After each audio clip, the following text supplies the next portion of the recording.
All right, so today we're going to be diving into something a little bit more personal. Oh, You guys sent in some research on the average duration of sex. okay. And I gotta say, I'm pretty curious about this. Yeah, I mean, who hasn't wondered about this at some point? To absolutely. help us break this all down, we have expert speaker who is amazing at looking at data. Oh, thank you. It's certainly a topic that gets a lot of attention Yeah. Yeah. and sometimes speculation rather Yeah. than actual facts. And that is exactly why we're doing this deep dive. right.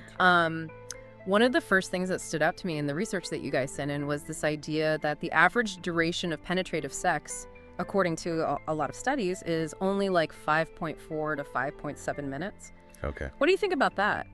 I mean, right away, that brings up a really good point because the definition of sex is often limited to just penetration, Yeah. which, kind of really changes how we think about what a sexual encounter is all about. So before anyone jumps to conclusions, let's be super clear here. Yeah. We are talking about just penile vaginal penetration, like how these studies measured it. It doesn't mean that that's what sex should be. Right. That's just the starting point for our conversation. Exactly. And that's important to remember when we start comparing this data to the ways that sex is shown in the media, Especially porn. especially porn. Your sources talked a lot about how porn is really warping our perception of how long sex should last. Yeah. And we all know those scenes seem to go on forever. They do. What's going on there? Well, and that's where we get into trouble because porn is really performance art. Okay. They edit it, they design it to create a fantasy. Right. One study found that the average porn scene was like 15 to 20 minutes or even longer. Wow.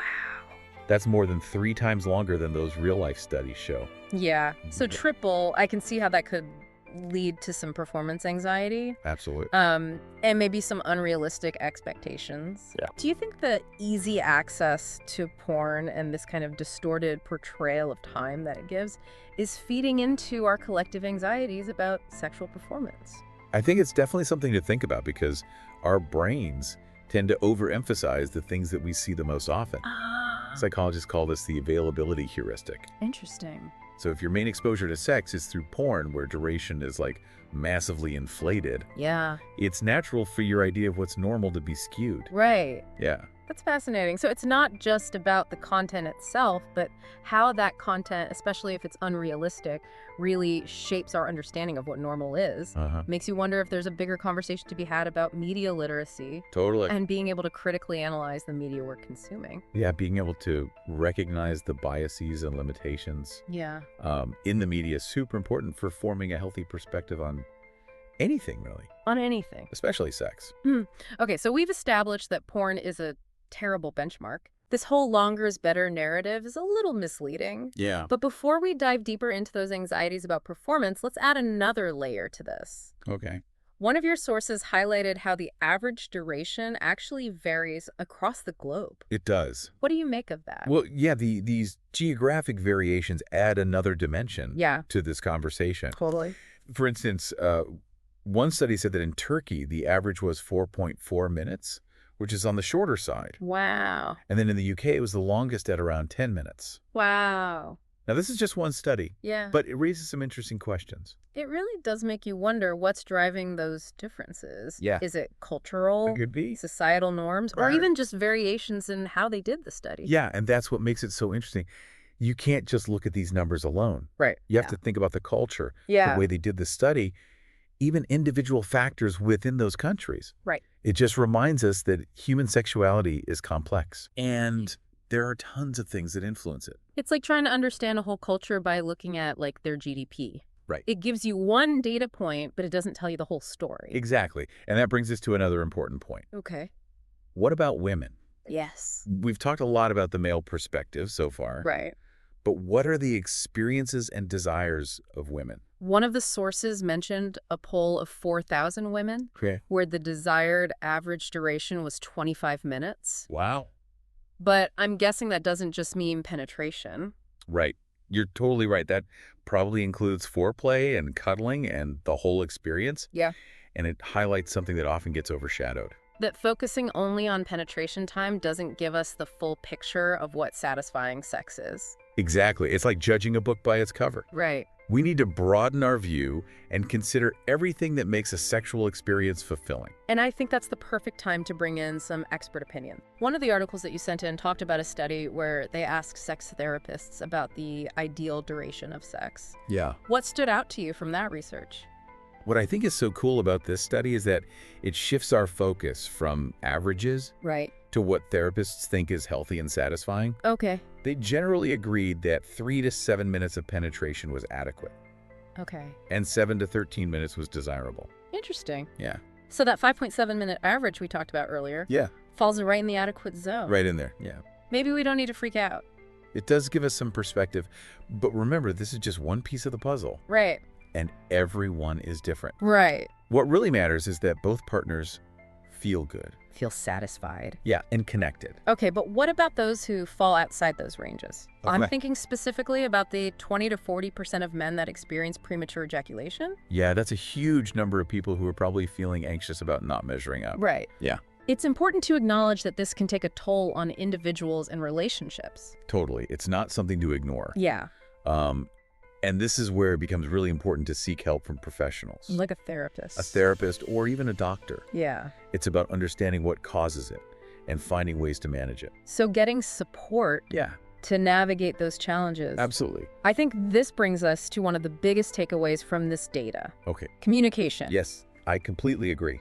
This information isn't supposed to make you obsess over numbers. Right. It's about starting a conversation with your partner. Yeah, there's no magic number. Yeah, It's about figuring out what works for you as a couple. by talking openly and honestly. Exactly. And that's actually a perfect transition into the deeper aspects of sex beyond just how long it lasts. Okay. How about next segment, we talk about how communication can help us prioritize pleasure, connection, and intimacy. That sounds great. Yeah. Let's take a quick break and we'll be right back. Okay, so we've talked about the numbers, we debunked some myths, and we all agree that communication is key. It is. But where do we go from here? How do we shift our focus from how long sex lasts Yeah. to thinking about what actually makes sex good? Well, I think a good place to start is to stop thinking about sex like it's a performance Okay. with a timer and like a finish line. Right. And instead, try to see it as a journey that you're taking with your partner. I like that. A journey. Yeah, It sounds like an adventure. Yeah. It's a shared experience it is.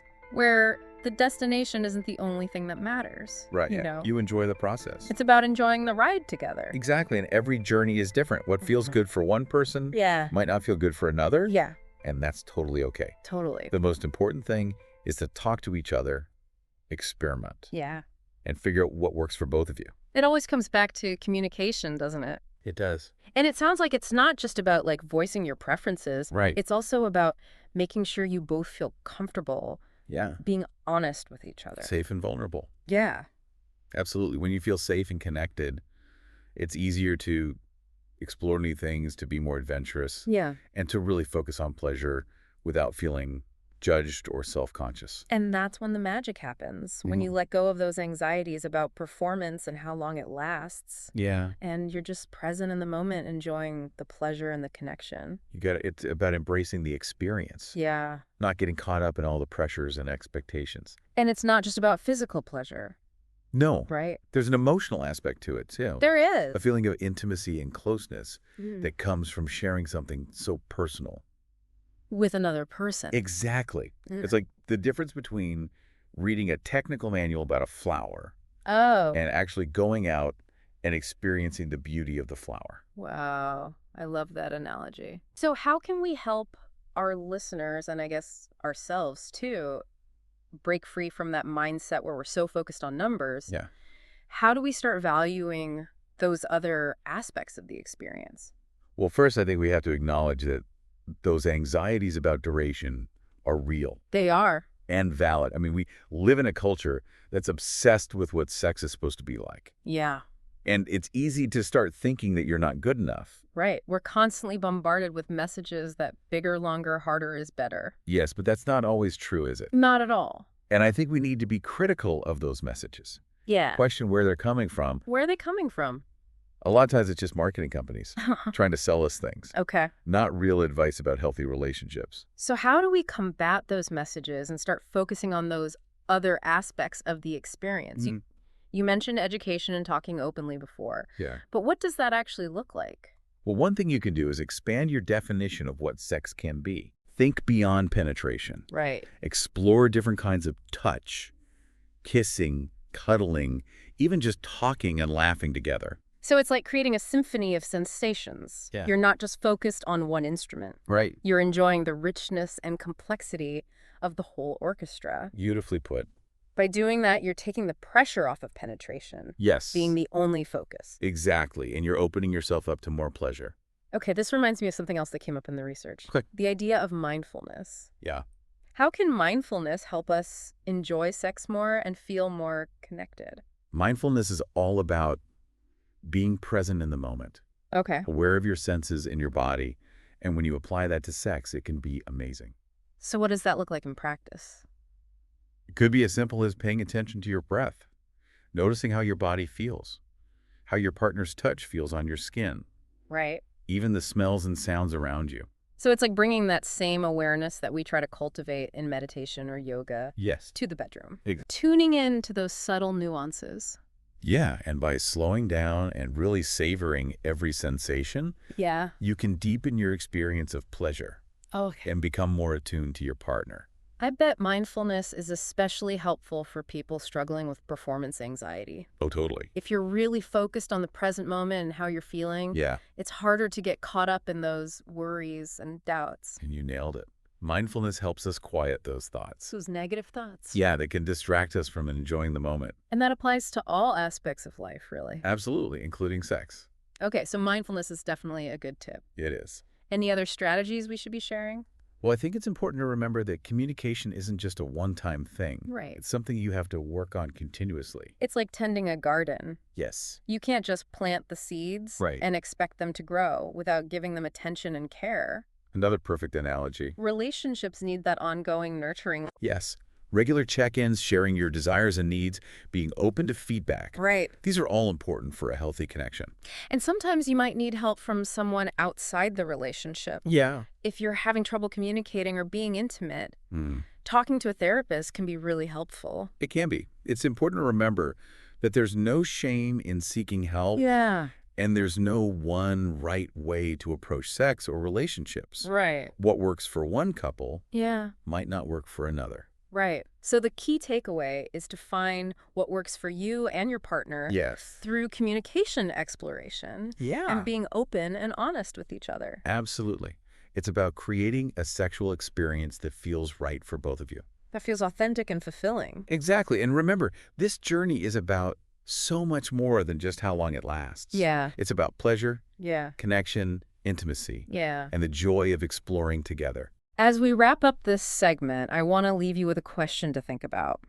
So we've talked a lot about duration and averages, and you know what's normal We have. when we think about sex. Right.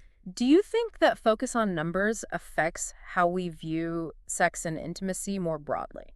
That's a great question. And I think when we get too caught up in numbers, we kind of miss out on the bigger picture of human experience, especially with something as personal and complex as sex. It's like trying to measure love with a ruler Exactly. or happiness with a scale. Right. You're missing the heart of it. Yeah. You know, there's a real danger in reducing sex to just a physical act Right. that you can measure. Yeah. It takes away from the emotional and even the spiritual aspect. The playful aspect. Yeah, the playful parts too that make it really fulfilling. We get so caught up in the mechanics that we forget about the artistry of it all. Yeah. What if instead of worrying about how long it lasts, we asked ourselves, how does this make me feel? Right. Am I present with my partner? Am I enjoying all the different kinds of pleasure? Those are such good questions to be asking. Yeah. They point to a much better way of approaching intimacy. It's not about checking things off a list No. or getting a good score. It's about embracing the whole human experience. Yeah. And finding what truly works for you. And your partner. And your partner, yeah. This makes me think about something we talked about earlier. Okay. The importance of being playful. Yes. When we can approach sex with curiosity and a sense of adventure, Yeah. even humor, Uh-huh. it takes the pressure off. That does. And we can just explore and have fun. And not be so self-conscious. Yeah, it's like that saying, life is too important to be taken seriously. Right. Maybe sex is the same way. Maybe so. When we loosen up and embrace the playful side, Yeah. it opens us up to a whole new level of enjoyment. And connection. Yeah. Absolutely. So to our listeners and all you deep divers out there, Yeah. I encourage you to keep learning about this. Keep challenging those old ideas. And embrace the full spectrum of what human sexuality can be. And remember, there's no one right way to do this. No. It's about creating an experience that feels authentic and fulfilling for you and your partner. Couldn't have said it better myself. We've included some resources in the show notes, We have. including those studies we talked about. Yes. And we'd love to hear your thoughts. Come find us on social media. Yeah, let's keep this conversation going. It's been a pleasure diving deep with you all today. And remember, every deep dive is a journey of discovery. And this one was certainly memorable. It was. Until next time, keep exploring, keep questioning, and keep diving deep.